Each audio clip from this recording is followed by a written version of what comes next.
තිලන මේ ඊයේ දහවල් 2ට යලි පනවපු ඇඳිරි නීතිය දැන් නැවත ලිහිල් වෙලා තියෙනවා. දැන් ආයෙත් අද හවස 2ට ඇඳිරි නීතිය ආයෙ දානවා. මෙහෙම වරින් වර ඇඳිරි නීතිය දාන්න වෙලා තියෙන්නේ රට තුල සිදුවුණු හෝ සිදු වෙමින් තියෙන ප්‍රචණ්ඩ ක්‍රියා හේතුවෙන්. ඔව්. හැබැයි දිගින් දිගටම නැවතුමක් නැතුව අපි මෙහෙම ප්‍රචණ්ඩ ලෙස හැසිරුණොත් රටක් විදිහට අපිට මොකද වෙන්නේ? මේ රටේ නිෂ්පාදන ක්‍රියාවලියක් වෙන්නේ නැහැ. දැන් මේ නිෂ්පාදන ක්‍රියාවලිය දැන් මුළුමනින්ම හිටලා තියෙන්නේ මේ හැදින නීතියත් එක්ක. ඒතකොට එක පැත්තකින් තේදලු නෙලන්නේ නැහැ. අනිත් පැත්තෙන් ගාමන්ස් වල වැඩ නැහැ. මේ ඩොලර්ස් හොයන ක්‍රියාවලිය සම්පූර්ණයෙන්ම නැහිටලා තියෙන්නේ. වගේම අනෙත් පැත්තෙන් ප්‍රචණ්ඩත්වය නිසා සියලුම ආර්ථික පීඩාවන් භාණ්ඩ හිඟකම භාණ්ඩ මිල ඉහළ යෑම ආර්ථික තත්ත්වයේ කඩාවැටීම කියන කාරණා තවදුරටත් තීව්‍ර වෙන්න වඩාත් වැඩි ඉඩකඩ තියෙනවා. තරම දැන් ජාත්‍යන්තරයේ අපිට ආධාර අවශ්‍ය වෙලාවක තමයි අපි ඉන්නේ. ජාත්‍යන්තරයේ ආධාර නැතුව අපිට එක අඩියක්වත් ඉස්සරහට යන්න බැරි තත්ත්වයක තමයි අපි ඉන්නේ. ඇමරිකාවනු තානාපති කාර්යාලය, බ්‍රිතාන්‍ය තානාපති කාර්යාලය, මානව හිමිකම් කොමිසම ඒ වගේ අය ප්‍රකාශ කරලා තිබුණා මේ ප්‍රචණ්ඩත්වය, ම්ලේච්ඡත්වය කිසිසේත් අනුමත කරන්නේ නැහැ කියලා. තවදුරටත් මේ විදිහට ප්‍රචණ්ඩත්වය යෙදෙනවා නම් එහෙම ලෝකේ රටවල් අපිව කොන් කරાવી. ම්ලේච්ඡත්වයෙන් පිළිච්ච රටක් කියලා. කිසිදු සහයෝගයක් දෙන්න ඕන් කිසිසේත් අපේක්ෂා නොකරાવી. ප්‍රශ්න ගොඩක් නිසා පීඩිතව ඒ පීඩාව සමනය කර ගැනීම සඳහා ප්‍රශ්න වලට විසඳුම් ඉල්ලලා අරගලයක් ආරම්භ වුණා. ඒ අරගලය සාමකාමීව දවස් 30කට වැඩි කාලයක් තිස්සේ පවතිද්දි හදිසියෙම කඩාවැදුණු පිරිසක් අරගලයට පහර දීමත් එක්ක කලහකාරී සිද්ධීන් සිදු වෙන්න පටන් ගත්තා. මේ කලහය පිටුපස්සේ තිබුණු සැලසුම මොකක්ද? කුමන්ත්‍රණය මොකක්ද කියලා නෙතෙෆෙන් බැලුම් ගලා අපි අනාවරණ කළා. කුමන්ත්‍රණය කරපු කුමන්ත්‍රණ කරුවන් කවුද? ඔවුන් සම්බන්ධයෙන් ගත යුතු පියවර මොනවද කියලා අපි කතා කළා. එහෙම පියවර නොගෙන අපි තවදුරටත් එකතන පල් වෙනවා නම් අර්බුදය කොහොමද උත්සන්න වෙන්නේ කියලා අපි නෙතෙෆෙන් බැලුම් ගල හරහා ඊයේ කතා කළා. දැන් අද අපි කතා කරන්න යනවා. කළ යුතු දේ තිබියදී, කළ යුතු හරි පාර තිබියදී අපි වැරදි පාරේ යන්න ගියොත්, වැරදි දේ කරන්න ගියොත්, ප්‍රචණ්ඩව මේ ප්‍රශ්නවලට උත්තර හොයන්න ගියොත් මොකක් වෙයිද කියලා. අපි කතා කළා සමාජ ක්‍රියාකාරිකයෙක් මතධාරියෙක් වන චින්තන ධර්මදාස මහත්මයාට. ඒකට පහුගිය දවස්වල වාහන ගිනි තිබ්බා, ගෙවල් ගිනි තිබ්බා, සමහරලාදී ඊයේ සහ පෙරේද දවස්වලත් හොයගෙන තියෙන දේවල් අපි දැක්කා. ඇත්තටම මේව කරේ කවුද? ඒකත් ඔය ගෝල් ෆේස් එකේ අරගල භූමිය කියන තැන ගෝතගෝ ගම කියන එක මේ කොහෙත්ම ප්‍රචණ්ඩත්වයෙන් තොරව හරි ලස්සන කණක් විදියට තිබුණා. මේ අනාගත වාදී සමාජයේ පොඩි පෙරනිමිත්තක් වගේ දෙයක් තමයි ඒක අපිට දකින්න හම්බුනේ. මේක අපි අමතක කළා. මේක පිටිපස්සේ තිබුණා මේ ලංකාවේ මිනිස්සුන්ගේ දැවෙන ප්‍රශ්න. එක කන්න ටික හොයාගන්න බෑ, ලෙඩකට බෙහෙත් ටික හොයාගන්න බෑ, තෙල් ටික ගහගන්න පැය ගණන් පොලිම තින්න ඕනේ. මෙන්න මේ පීඩනය සම්පූර්ණයෙන් තිබුණේ මේ ගෝඨගෝ ගම කියන එක පිටිපස්සේ. ඒ පීඩනය එළියට ඇවිල්ලා ප්‍රචණ්ඩ වෙන්න නොදී ඒක මේ යම් කිසි විදියකින් සමනය කිරීමක්, පාලනය කිරීමක් සිද්ධ වෙලා තිබුණා මේ අරගලයේ කියන එක ඇතුලේ. ඊටාම මුග්ධ විදිහට රාජපක්ෂලා එතනදී ගිහිල්ලා ඒ ගෝඨගෝ ගමට එකපාරටම පහර දුන්නා. මේ පහර දීමත් පන්සලකට කරුවාම බෞද්ධයෝ කුසිත වෙනවා වගේ තමයි. ඒ කියන්නේ තමන්ගේ සියලු අදහස් එකතු කරගෙන හිටපු තැන පහර දුන්න ගමන් මුළු රටේම මිනිස්සු ආවේග ටීවී වෙලා ඒකට අදාළ සියලු පාර්ශවයන් හොයමින් ප්‍රතිප්‍රහාර නැත්නම් ඒකට ගිහිල්ලා ඒකේ වාදුව ගන්න පටන් ගත්තා. ඒ වගේ වෙලාවක ආවේගකාරී වෙලා මිනිස්සු හැදිරෙන එක ඒක ස්වභාවික දෙයක්. හැබැයි ඒක එතනින් එහාට ගිහිල්ලා අලිගැනීම් පොල්සත් ඊට පස්සේ සමහරවල් ධාර්ය උපාධියකට පවා යන්න පටන් ගත්තා. ඒක යම් යම් සංවිධානාත්මක පිරිස් තමන්ගේ වමනාවට දෙකක් පිටස්ස කියලා තේරුම් ගන්න පුළුවන්. අපි දැක්ක මාසයක් පුරාම නිහඬව සාමකාමීව අරගලය කරපු ජනතාවක් හිටියේ. මේක අපි දැක්ක අරලියගහ මන්දිරයෙන් පටන් අරගෙන ගිනි ජාලාව බවට පත් කරා. එතකොට කවුද මේ සංවිධානාත්මක පිරිස මේක තවදුරටත් අවුලවන්නේ? අරගල භූමියේ ඉන්න අයට අපි කතා කළා. අරගල භූමියට නායකත්වයේ දීපු අයට අපි කතා කළා. කතා කරලා අපි ඇහුවා කවුද මේ ගෙවල් ගිනි තියන්නේ? කවුද මේ බස් වලට ගිනි තියන්නේ? ගෙවල් වලින් බස් වලින් නතර වෙන්නේ නැතුව කවුද ව්‍යාපාරික ස්ථාන හෝටල් ගිනි තියන්නේ? මේ පුංචි කඩවලට ගිනි තියන්නේ? බිත්තර පෙට්ටි උස්සලා පොලේ ගහන්නේ? දැන් අපිට ආරංචියක් ලැබෙනවා. මඩ කලපුවේ පාසලකටත් පහර දීමක් සිදු වෙලා. එතකොට පාසලකට පහර දෙන තරමට කවුද මේ තල්ලු වෙන්නේ? අරගල භූමියේම අය අපිට උත්තර දුන්නා. ඒක ඇතුලේ හිටියා. ඒ ඇතුලේ හිටිය වෙනමම පිරිසක් මේ දේශපාලකයන්ගේ අතකොළු බවට පත් වෙච්ච පිරිසක්. මේක තව තව මේ මොනවාද පත්තු කරලා මේක තව තව අපි කියනවා වණ කරනවා කියලා නැත්තම් වවාගෙන කනවා කියලා මේක තව ප්‍රචණ්ඩකාරී කරලා එයාලගේ සේෆ්ටියට සේෆ් සෝන් එකක් හදාගන්න දේශපාලකයන් විසින් තවත් ටීම්ස් කීපයක් දාලා තියෙනවා කියලා අපි පැහැදිලිවම දැක්කා. මොකද සමහර මේ ගම්වල මිනිස්සු අපිට කතා කරලා කියනවා මේ අයියේ අපේ ගමේ කෙනෙක් නෙමෙයි ආවේ. මණ්ඩි අපේ ගමේ කට්ටිය නෙමෙයි මේ වෙනම කට්ටියක් ආවේ කියලා. ඉතින් ඒකෙදි තේරෙනවා අපිට පැහැදිලිවම මේ දේශපාලනේ අතකොළු ටික ඇවිල්ලා මේ ප්‍රචණ්ඩකාරී ක්‍රියාව ව්‍යාප්ත කරන්න ලොකු උත්සාහයක් දරුවා කියන එක පැහැදිලි.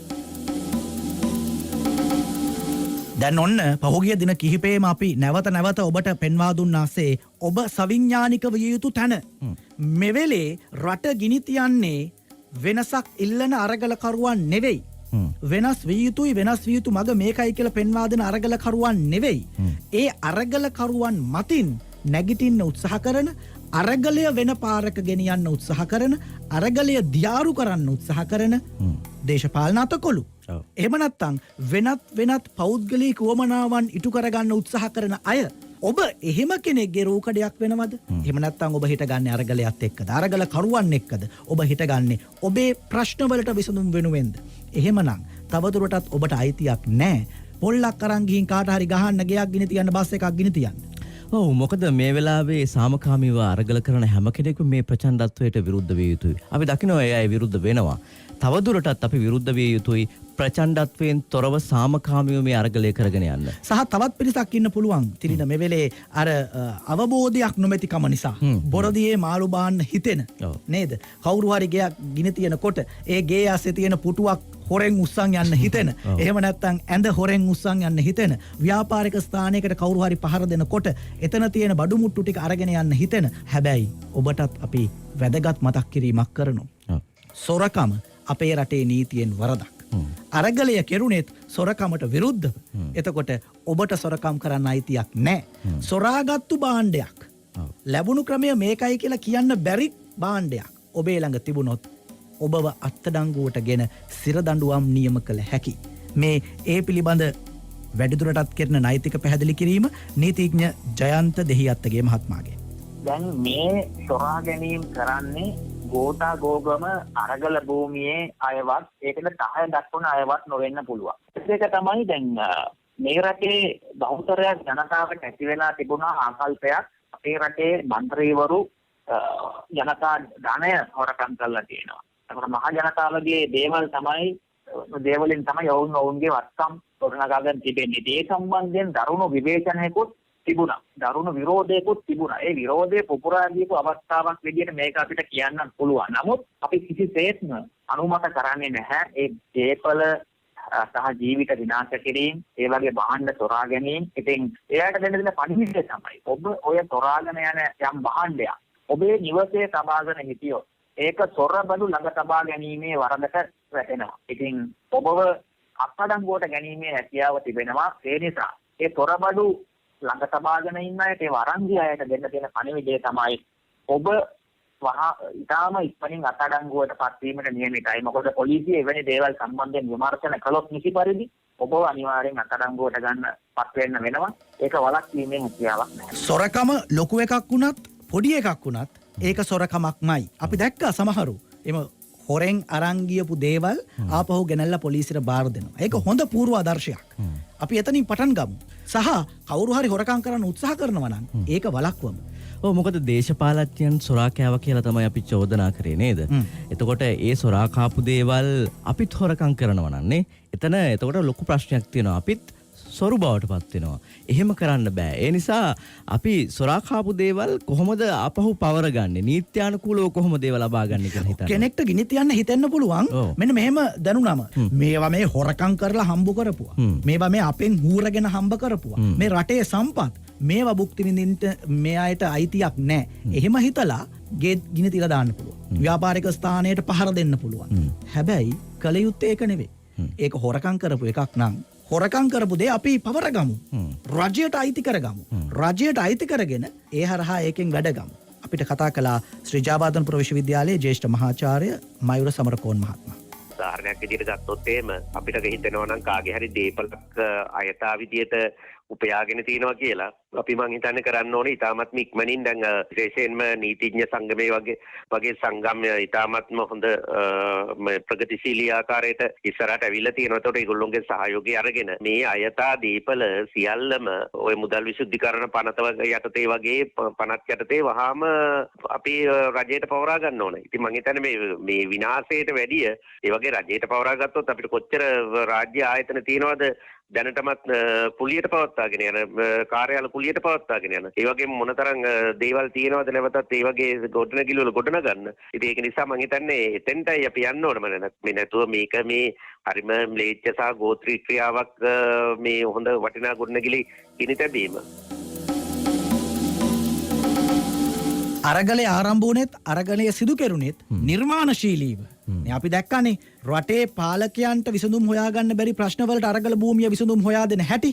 ඒ නිර්මාණශීලීත්වයම අපි තවදුරටත් ඉස්සරහට අරගෙන යා යුතුයි. එතකොට හොරකම් කරපු දේපලක් සම්බන්ධයෙන් අපේ ප්‍රවේශයත් නිර්මාණශීලී විය යුතුයි. 60 70 දශකයේ වගේ පොල්ලක් අරන් ගිහින් කුඩු කරන එක එහෙම නැත්නම් ගිනි පෙරල්ලක් අරන් ගිහින් ගිනි තියන එක නෙවෙයි මේ වෙලේ කළ යුත්තේ. මොකද මේක අලුත් ලෝකයක්. ඒ අලුත් ලෝකයේ අපි අරගල කරේ අලුත් විදිහට.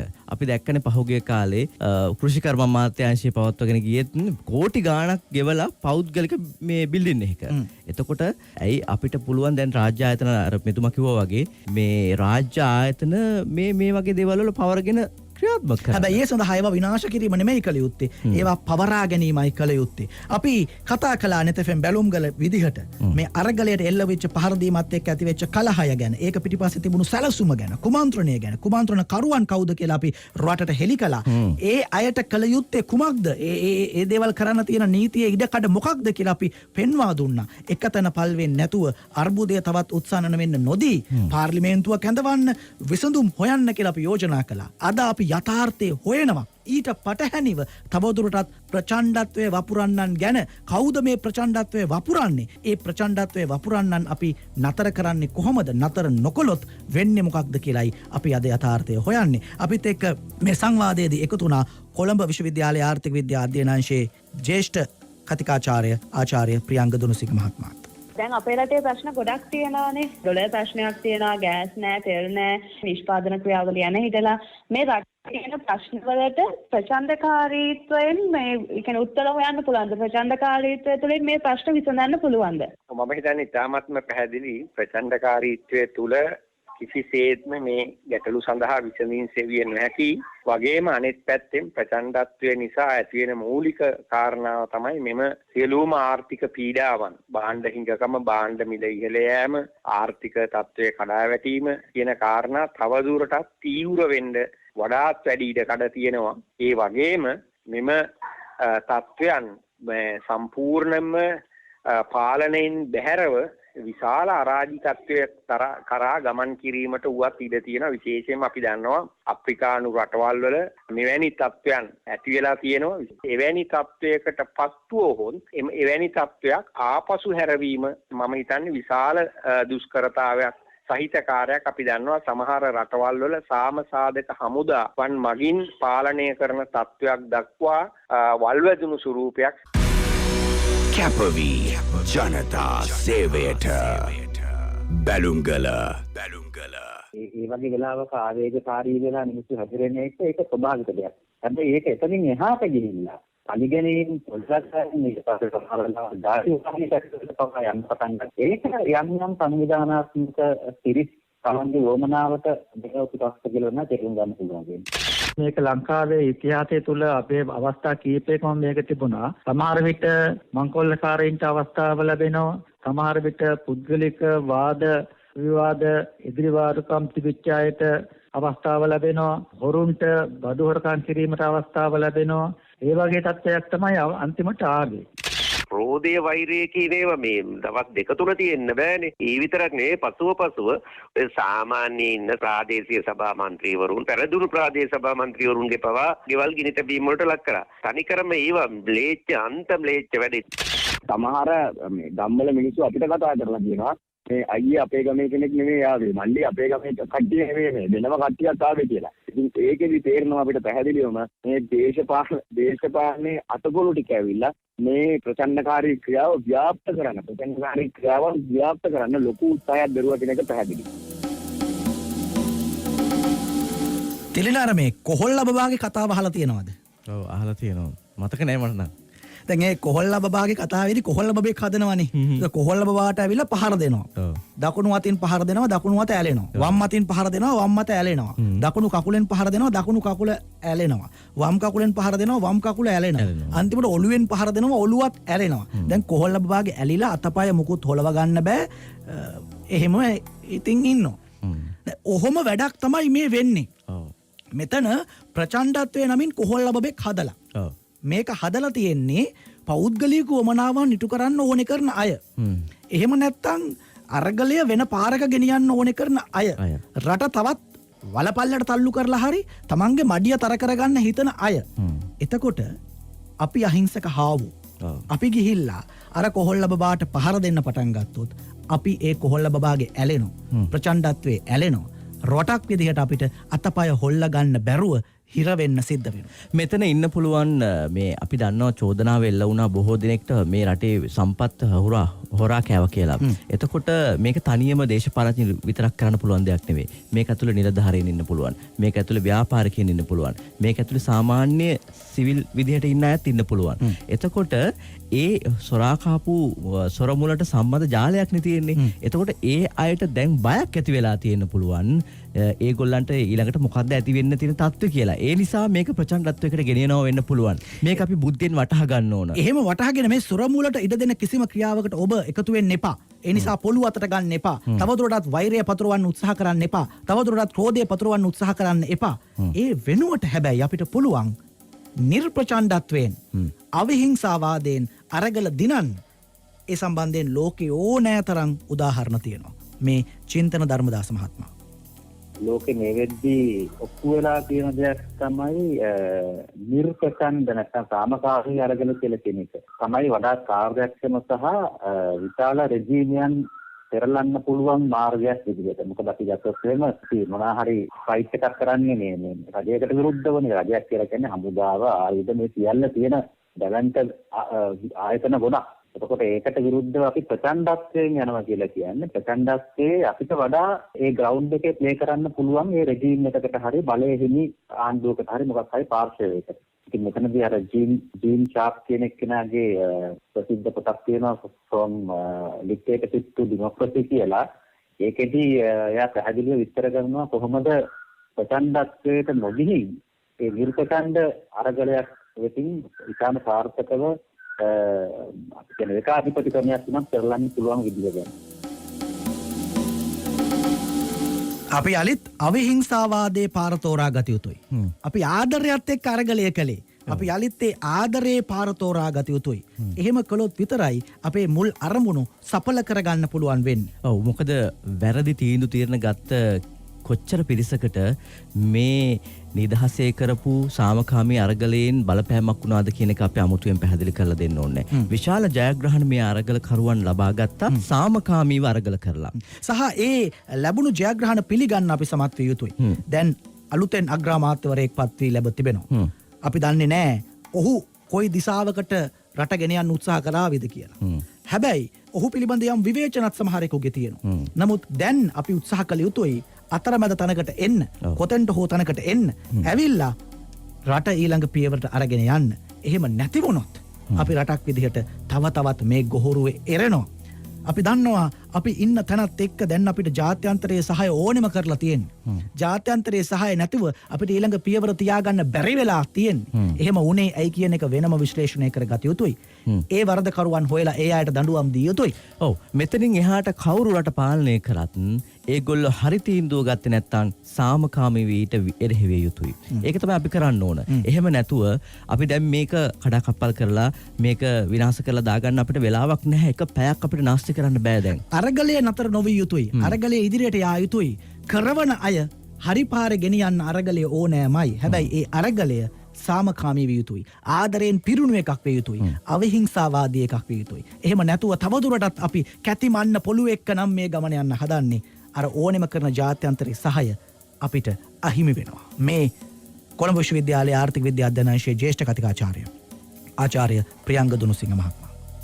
ජාත්‍යන්තර මාධ්‍ය සියල්ලම වාර්තා කරලා තිබුණේ ඉතාමත්ම ඍණාත්මක ප්‍රතිරූපයක් තමයි ලංකාව සම්බන්ධයෙන්. මේ ඍණාත්මක ප්‍රතිරූපය අපිට ඉතාමත් අහිතකර විදිහට බලපානවා සංචාරක කර්මාන්තයේ නැවත නගා සිටීමට අදාළව. ඒකෙන් අපි දන්නවා මේ ණය ප්‍රතිව්‍යුහගත කිරීම කියලා කියන්නේ අපිට ගෙවීමට තියෙන ණය වලට අදාළ පොලි ප්‍රමාණය හා ගෙවීමට අදාළ කාලයට අදාළ සහන ලබා ගැනීම.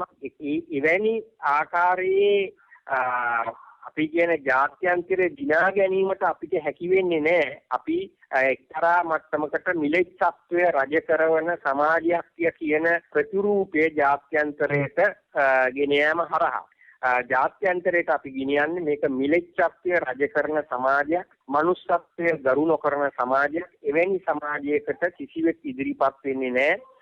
ආධාර ලබා දීමට හෝ අනිත් පැත්තෙන් සංචාරකයින් පැමිණීම ප්‍රවර්ධනය කිරීමට. මේ නිසා තමයි මම හිතන්නේ අපි ශිෂ්ට සම්පන්න සමාජයක් කියන නීතිය ගරු කරන සමාජයක්, මනුස්සත්වය ගරු කරන සමාජයක් කියන ප්‍රතිරූපය ගොඩනැන්වීම සඳහා අප සියලු දෙනාම සහයෝගය ලබා දී යුතුයි.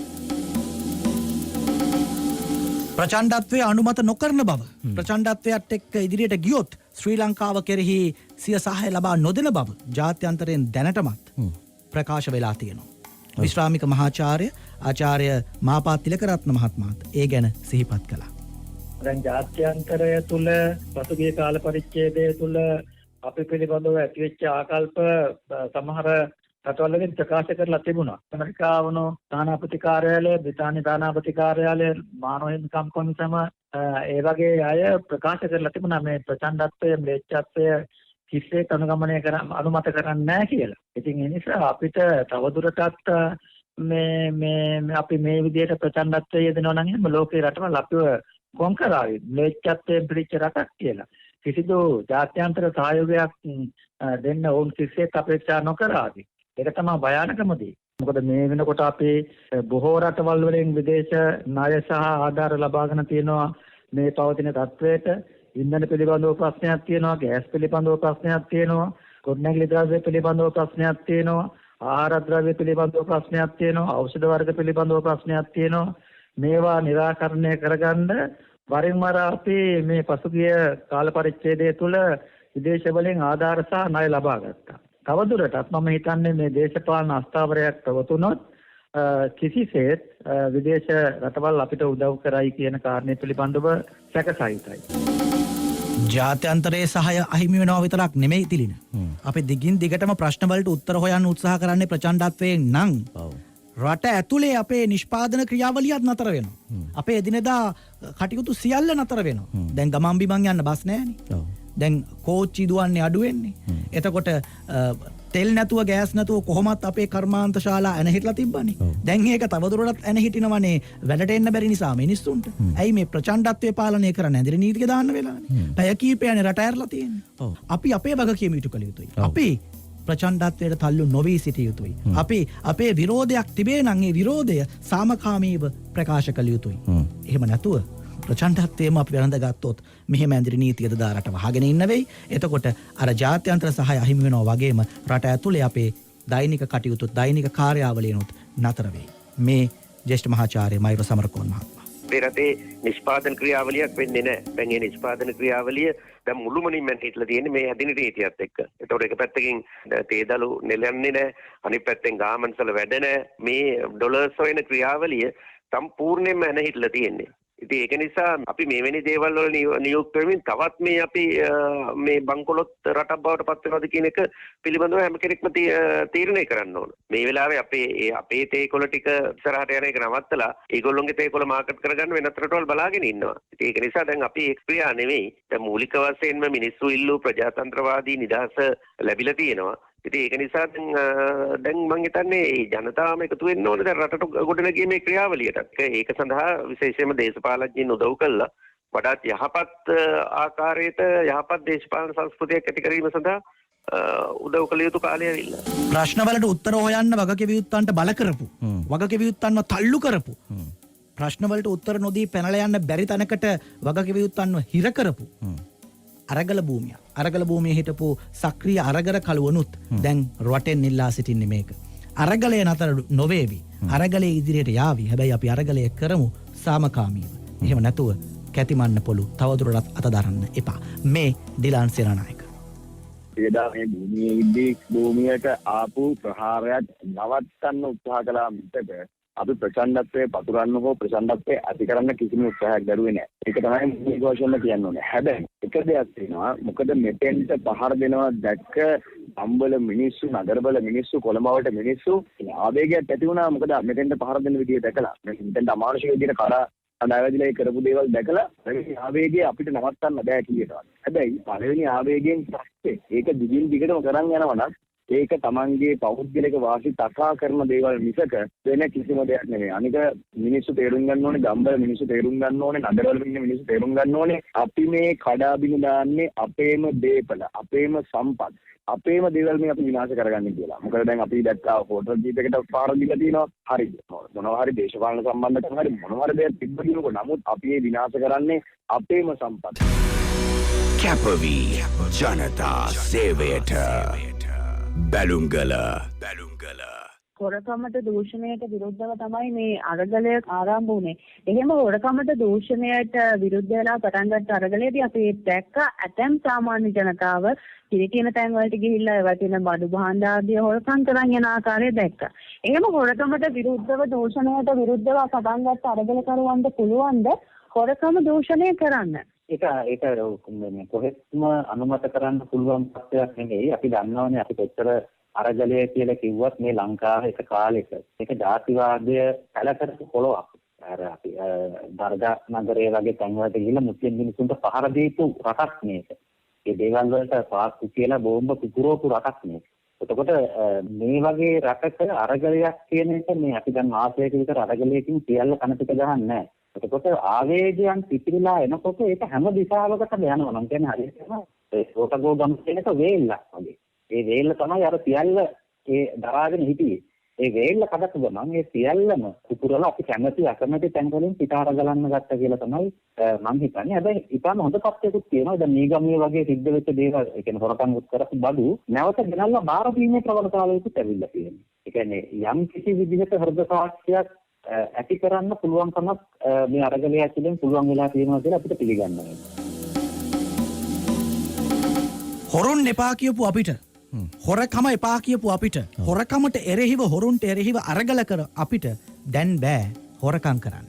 නාස්තිය එපා කියපු අපිට, විනාශය එපා කියපු අපිට, නාස්තිය සහ විනාශය නිසා තමයි රට මේ තත්ත්වයට වලපාලට වැටුනේ කියපු අපිට, ඒ නිසා නාස්තිය සහ විනාශය නවත්තන්න කියලා අරගල කරපු අපිට දැන් බෑ නාස්ති කරන්න, විනාශ කරන්න. මේ අපි වනසන්නේ අපේ රටේ සම්පත්. අපි විනාශ කරන ගිනි තියන ගොඩනැගිලි ගැන කතා කරන්නේ. ඔවා ගිනි තියන්නේ නැතුව ඔවා අයථා ක්‍රම වලින් උපයගත්තු ඒවා නම් ඔවා රටට පවර ගන්න පුළුවන් කියලා අපි යෝජනා කරා. දැන් මේ ගිනි තියන බස් ගැන හිතන්න. මේ මගී ප්‍රවාහනයේ යෙදෙන බස් රථ. එතකොට අපි බස් රථ 10ක් ගිනි තිබ්බොත් හෙට පාරේ දුවන්න බස් රථ 10ක් නැහැ. බස් රථ 10ක ඉඳගෙන ගිය මගීන්ට හෙට වෙයි හිටගෙන යන්න. කොහොමද ඉඳගෙන යන්න තරම් බස් අපේ රටේ නැහැනේ. හිටගෙන යන්න තරම් බස් තමයි තියෙන්නේ. එහෙනම් අපිට ඊළඟ දවසේ සිද්ධ වෙයි ෆුඩ් බෝඩ් එකේ යන්න. තියෙන බස් ටික තෙල් ගහ ගන්න බැරුව ගාල් කරලානේ තියෙන්නේ. ඒ නිසා මේ බස් එකකට ගිනි තියන්න එපා. බස් එකට ගිනි නොතියා අපි උත්සාහ කරමු වරදකරුවන්ට දඬුවම් කරන්න. වරද නොකර ඉන්නව විතරක් නෙමෙයි. කවුරු හරි වරදක් කරනවා නම් ඒක වළක්වන්නත් අපිට පුළුවන් විය යුතුයි. අපි අරගලයේ වෙනුවෙන් පෙනී සිටිනවා නම්, අරගලයේ සීමාවන් වෙනුවෙන් පෙනී සිටිනවා නම් කිසිසේත්ම අපිට පිළිගන්න බෑ, නැත්නම් එකඟ වෙන්න බෑ. පොදු දේපල වගේම පෞද්ගලික දේපල විනාශ කිරීම, චොරා ගැනීම, මංකොල්ල කෑම් කියන දේවල් වලට එකඟ වෙන්න බෑ. ඒ නිසා තමයි විශේෂයෙන්ම වගකීමක් තියෙන්නේ එවැනි දෑ වළක්වා ගැනීම සඳහා සක්‍රීය මැදිහත් වීමක් කිරීමට. අපි දැකලා තියෙන සමහරක් අවස්ථාවල් වලදී සමහර ප්‍රදේශවල ප්‍රදේශවාසීන් එකමුතුව සමහර සත්‍යයන් යාලීම සඳහා පියවර ගත්තා. ඒ තත්ත්වයේ ඉතාමත්ම හොඳ ප්‍රවණතාවක්. කාගේ හෝ දේපලක් විනාශ කරනවා නම්, මංකොල්ල කනවා නම්, වෙනත් ආකාරයේ ක්‍රියාවක යෙදෙනවා නම් මම හිතන්නේ අපි සක්‍රීය මැදිහත් වී එම තත්ත්වය වළක්වාලිය යුතුයි. එසේ නොවන්නේ නම් මම හිතන්නේ ඒ හරහා අපි එක්තරා ආකාරයකට තවදුරටත් මංකොල්ල කෑම, සොරා කෑම, දූෂණයේ යෙදීම සඳහා යම් ආකාරයක අනුබල වීමක් සිද්ධ වෙනවා. මේ සියල්ල අතරේ සාමකාමී අරගලයක් ප්‍රචණ්ඩත්වයට තල්ලු කරන්න තරම් වැරදි කරපු පිරිස හඳුනගෙන ඉන්න පිරිස ඔවුන්ට දඬුවම් දීමත් අවශ්‍යයි. එහෙම නැතුව කැතිමන්න පොළු බිමින් තියන්න කියලා විතරක් කිව්වට වැඩක් නැහැ. නිවෙන්න කියලා විතරක් කිව්වට වැඩක් නැහැ. නිවිලා හිටපු අය, අවුලපු අය හොයලා ඒ අයට දඬුවම් කළ යුතුයි. දැන් 17 දෙනෙක් හඳුනගෙන ඒ අයට විදේශ ගමන් තහනමක් පනවලා තියෙනවා. හැබැයි ඒ කරපු එක විතරක් ඇතිද? තව කරන්න පුළුවන් දේවල් මොනවද? මේ නීතිඥ ජයන්ත දෙහිඅත්තගේ මහත්මයා. ඒ ප්‍රහාරයට සම්බන්ධ සියලු දැනත්තන් නීති විරෝධී රැස්වීමක සමාජිකයන් නිසා ලංකාවේ දණ්ඩ නීති සංග්‍රහය අනුව නීති විරෝධී රැස්වීමක් කියන්නේ අපරාධ වැරද්දක්. එතනින් එහාට ගිහිල්ලා ජීවිතවලට හානි කරලා තිබෙනවා. ඒ කියන්නේ පහර දීම්, බරපතල තුවාල සිද්ධ කිරීම සිද්ධ කරලා තිබෙනවා. ඒකම මේ සාමකාමී විරෝධතාකරුවන්ගේ දේපලවලට, ටෙන්ට් වලට, හට් වලට හානි කිරීම අපිට දක්නට ලැබෙනවා. එතකොට මෙය දණ්ඩ නීති සංග්‍රහයේ අනර්ථය කියන වැරදි. මේ සියලු වැරදි අපරාධ වැරදි. ඔවුන්ට සිර නඩුවම් මගින් නඩුවම් කරන්න පුළුවන් වැරදි මේ කලහකාරී පිරිස් විසින් නැත්නම් මේ ගෝඨාගමට ප්‍රහාරය එල්ල කරපු පිරිස් විසින් සිද්ධ කරලා තියෙනවා. ඉතින් ඒ සම්බන්ධයෙන් පැහැදිලිවම නීතිය ක්‍රියාත්මක වෙන්න අවශ්‍යයි. නමුත් මේ වනතෙක් අපි දන්න විදිහට කිසිදු වගකිය යුතු පුද්ගලයෙක් අත්අඩංගුවට අරගෙන නැහැ. නමුත් මේක සම්බන්ධව ඇතන් දේශපාලඥයන්ගේ විදේශ ගමන් තහනම් කිරීමකට ලක් කරලා තියෙනවා. එතනින් එහාට වුන් තත්ත්වයට මේ පුද්ගලයන් නොපමාව අත්අඩංගුවට ගත යුතුයි. එතකොට මේ ප්‍රහාරය සැලසුම් කරපු අය, මේ ප්‍රහාරයට කලින් ජනතාව කුපිත කරන පරිදි කතා පවත්වපු අය, ඊට පස්සේ මේ ප්‍රහාරකයන්ට ආධාර අනුබල දුන්න අය, එතකොට මේ ප්‍රහාරකයන් සමග ඇවිල්ලා මේ ගෝඨාගෝගමට ප්‍රහාරය එල්ල කරන්න සහභාගී වෙච්ච മന്ത്രിවරු, ඔවුන්ට ඉඩ දුන්නු පොලිසිය නිලධාරීන්, මේ අයව වහාම අත්අඩංගුවට ගන්න අවශ්‍යයි. මේ ප්‍රහාරය සම්බන්ධයෙන් අත්අඩංගුවට අරගෙන නඩු විභාගයකින් පසුව ඔවුන් සම්බන්ධයෙන් සාක්ෂි අනුව ඔවුන්ට දඬුවම් කරන්න අවශ්‍යයි. නමුත් අපි දකිනවා තවමත් ප්‍රමාදයක් තිබෙනවා මේ පුද්ගලයන්ව අත්අඩංගුවට ගැනීම. කැපවී ජනතා සේවයට බැලුම්ගල බැලුම්ගල අද අපි යථාර්ථය හෙව්වේ මේ සිදුවෙමින් තිබෙන ප්‍රචණ්ඩ ක්‍රියා සම්බන්ධයෙන්. ප්‍රචණ්ඩත්වයට අපි එපා කියමු. හැබැයි ඒකින් අදහස් වෙන්නේ නෑ බලපෑම අපි නවත්තමු කියලා. අපි තව දුරටත් බලපෑම් කරමු. වැරදි පාර යන අයව හරි පාරට ගෙනල්ලා හරි පාර ඉස්සරහට අරගෙන යන්න. මොකද මේ අපේ රට, මේ අපේ අනාගතය. ඒ බලපෑම අපිට අවිහිංසාවාදීව කළ හැකි, අපිට නිර්මාණශීලීව කළ හැකි ගෝඨාගෝගම අරගල බිමේ මාසයකට වැඩි කාලයක් කළා සේ. ඒ සමග කළ යුතු තවත් දේවල් තියෙනවා. මේ ඒ සඳහා වන මඟ පෙන්වීම ආචාර්ය මාපාතිලකරත්න මහත්මයාගෙන්. අපි මූලික වශයෙන් කරුණු තුනක් කෙරෙහි අවධානය යොමු කරන්න ඕන. එකක් තමයි මේ ම්ලේච්ඡත්වය, මේ තියෙන ජඩ තත්වය වහාම නවත්වන්න ඕන. මොකද මේක මේ පුද්ගලික පරිගැනීම වගේ දේවල් එක්කලා යන්නේ. ඒක අපේ ආර්ථිකයට බරපතල ප්‍රශ්නයක්. අරගලය පිළිබඳව, සාමකාමී අරගලය පිළිබඳව කිසිදු ප්‍රශ්නයක් නැහැ. ඊළඟට දෙවෙනි කාරණය තමයි අපි කවුරුත් දන්නවා ප්‍රකාශ කළ මහ බැංකුව අධිපතිවරයා එයා තව සති 2යි බලන්නේ ලංකාව තුළ දේශපාලන ස්ථාවරයක් ඇති නොවුනොත් ඔහු වහාම තමන්ගේ තනතුරෙන් ඉල්ලා අස්වෙනවායි කියන ප්‍රකාශනය කරලා තියෙනවා. ඒ නිසා කවුරු හෝ කෙසේ හෝ සියලු දෙනාගේ පිළිගැනීමට ලක්වන පරිදි දේශපාලන ස්ථාවරයක් අනිවාර්යයෙන්ම රටේ ඇති වෙන්න ඕන. දේශපාලන ස්ථාවරයක් ඇති නොවුනොත් අපි බරපතල පරිහානි තත්වයකට ශ්‍රී ලංකාව ඇද වැටෙනවා. එනිසා දේශපාලන ස්ථාවරයක් ඇති වෙන්න ඕන. තුන්වෙනි කාරණය තමයි මිනිස්සුන්ට අවශ්‍ය ආහාර අවශ්‍යයි. ඒක ලබා දෙන්න ඕන. ඖෂධ වර්ගවල බරපතල හේඟයක් තියෙනවා. ඒකට පිළියම් යොදන්න ඕන. ගොඩනැගිලි ද්‍රව්‍ය ඉහළ ගිහිල්ලා අපේක්ෂා නොකළ පරිදි ගොඩනැගිලි ඉදිකිරීම සම්පූර්ණයෙන් කඩා වැටෙනවා. ඒක නවත්තන්න ඕන. ඒ වගේම ලොකුම මූලිකම ප්‍රශ්නේ ඉන්ධන පිළිබඳ ප්‍රශ්නේ. මම අදත් නගරයට ගියා, කිරිබත්ගුඩ නගරයට ගියා. මම දැක්කා හැමතැනම තාම ඉන්ධන පෝලින් තියෙනවා. ඒ නිසා මේ ඉන්ධන පිළිබඳව ප්‍රශ්නේ, ගෑස් පිළිබඳව ප්‍රශ්නේ වහාම ඒ ප්‍රශ්නවලට විසඳුම් සතුටුදායක තත්ත්වයක් සහිත විසඳුම් ලබා දිය යුතුයි කියන එකයි මම කාරණා තුනක් වශයෙන් මතක් කරන්නේ. තවදුරටත් බලය වෙනුවෙන් සටන් නොකර තවදුරටත් කැතිමන්න පොළු අරගෙන ප්‍රචණ්ඩ ලෙස හැසිරෙන්නේ නැතුව දැන් අපි මේ ප්‍රශ්නවලට උත්තර හොයමු. මම තිලිනයි. මම ඩිල්ෂාන්.